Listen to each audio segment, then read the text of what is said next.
Hey guys, Todd Ault here, Wall Street veteran, answering the questions that make people think, WTF, why didn't I think of that? And the answer to that question is, because that would make you me and I'd be you, which means I'd be talking to myself and this whole circus would be kind of pointless.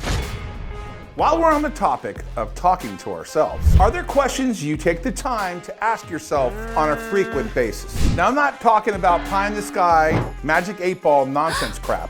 Like, will I ever be king of Zanzibar? Or will I ever be able to sing like Ariana Grande? Not those kind of questions. Are you asking yourself questions that can help push your team forward? Mark Zuckerberg, CEO of Facebook, said, the question I ask myself almost every day is, am I doing the most important thing that I could be doing? Because unless I'm working on the most important thing I can help with, then I'm not going to feel good about how I'm spending my time. Now that may sound pretty basic, but there's a lot wrapped up in that one simple statement.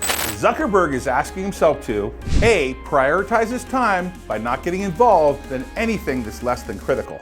B, he's identifying his time of what would be most helpful for his team to identify a problem, which means he's allowing his team to do their jobs, unless they really need his input. And C, he's setting expectations and goals for himself every single day. That will allow him to feel good about how he's empowering the team at Facebook. In short, he's being intentional. So do like the Zuckerberg do, be intentional. By asking yourself that same question every single day. Am I doing the most important thing I can be doing? You'll not only find yourself feeling like $1 million, but you just might be earning it too. I've given you Facebook gold. Now run with it.